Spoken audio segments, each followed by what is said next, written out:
মঙ্গলবার সকালবেলায় নলতায় আমরা মিছিল করেছি। ওখান থেকে আমরা কালীগঞ্জ আসছি, কাল শেষ হয়েছে, আবার আজ আসছি। আমরা এই আন্দোলন করব যতদিন না পর্যন্ত আমাদের শহীদুল ভাই নমিনেশন না দিবে। কাজী আলাউদ্দিনের নমিনেশন আমরা মানি না, মানবো না, মানি না, মানবো না। আমাদের যদি আয়না ঘরেও আটকায় রাখা হয়, আমরা সেখান থেকে বের হয়ে আসবো আমাদের শহীদুল আলম ভাইয়ের জন্য। আমাদের শহীদুল আলম ভাই আমাদের একটা মানবতার প্রতীক।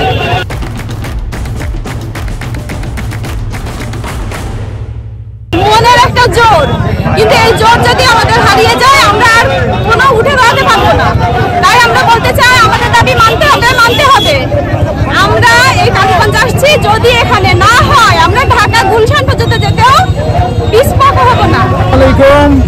সাতক্ষীরা জেলা নির্বাচনে আমাদের ডাক্তার শহীদুল আলমের সংগঠন এই পর্যন্ত টেকে রেখেছে। ওই লোক থেকে এই পর্যন্ত সবাই কাছ থেকে টেকে রেখেছে। ওই লোক হলে আমাদের কোনো সন্দেহ নাই, ওই লোক একসাথে পাশ করে যাবে আল্লাহর ইচ্ছা। ওই লোক নমিনেশন পায়, ঠিক ঠিক। ওই লোক শহীদুল আলম না হলে বিএনপি থেকে সিট হারিয়ে যাওয়ার সম্ভাবনা রয়েছে এখান থেকে।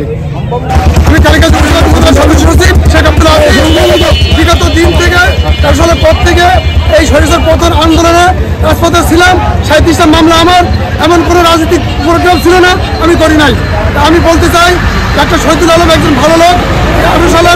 18 সালে কোনো নমিনেশন নেওয়া লোক হয়ে ডাক্তার শহীদুল আলমকে দিয়েছিল, কেন এই সুদিনের সময় ডাক্তার শহীদুল আলমকে নমিনেশন দেওয়া হলো না? ডাক্তার শহীদুল আলমের মতো লোক না এলে এখানকার যে অবৈধ যে একজন বাটপার লোক বাটপার কাজীকে নমিনেশন দিয়েছেন, সেই লোক ভোট দেবেন তাকে বয়কট করছে।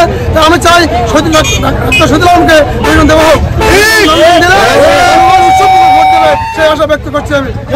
আজকের এই মানববন্ধন আমরা কালীগঞ্জ এবং আশাশুনির মানুষ ডাক্তার শহীদুল আলম দীর্ঘদিন ধরে এই অসহায় গরিব দুঃখী মানুষের যে সেবা দিয়েছে, এই ঋণ আমরা জীবনের বিনিময়ে শোধ করতে পারবো না। যে আমাদের জন্য যে চিকিৎসা অন্যান্য সহযোগিতা, আমরা বিভিন্ন মামলায় সহযোগিতা পেয়েছি।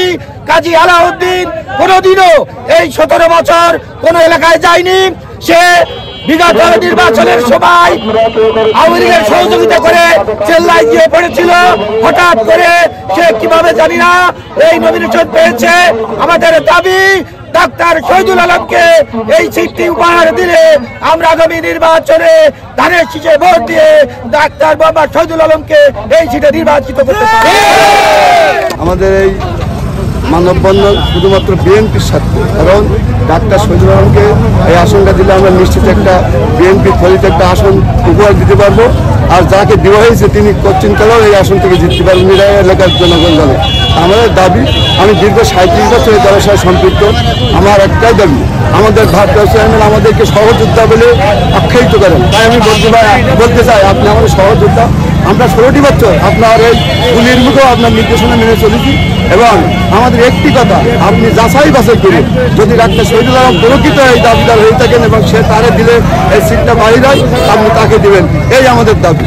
আমি মোহাম্মদ জাহাঙ্গীর আলম, বর্তমান বিষ্ণুপুর ইউপি চেয়ারম্যান, কালীগঞ্জ উপজেলা বিএনপির সাবেক সদস্য সচিব। আজকে আমরা এখানে হাজার হাজার দলীয় নেতা কর্মী সহ সাধারণ মানুষ আজকের এই মানববন্ধনে আমরা দাঁড়িয়েছি। আমরা কেন্দ্রীয় বিএনপিকে জানাতে চাই, কোন তথ্য কোন রিপোর্টের ভিত্তিতে একজন অযোগ্য বিতর্কিত জনবিচ্ছিন্ন ব্যক্তিকে মনোনয়ন দেওয়া হলো। কালীগঞ্জ উপজেলা বিএনপি নেতৃবৃন্দ আছেন, কালীগঞ্জ উপজেলা যুব দলের সভাপতি সেক্রেটারি, ছাত্র দলের উপজেলা সভাপতি সেক্রেটারি সহ, শ্রমিক দলের উপজেলা সভাপতি সেক্রেটারি সহ প্রত্যেকটি অঙ্গ সংগঠনের নেতৃবৃন্দ আজকে উপস্থিত আছে। আজকে দলের ভারপ্রাপ্ত চেয়ারম্যান মহোদয়কে জানাতে চাই, জনাব চেয়ারম্যান মহোদয়, আপনি আমাদের আকুতিটা শুনুন। আজকে কালীগঞ্জের আপামর জনতা ফুঁসে উঠেছে। আজকে সবাই একটি কথা, ডাক্তার শহীদুল আলমকে মনোনয়ন দিতে হবে।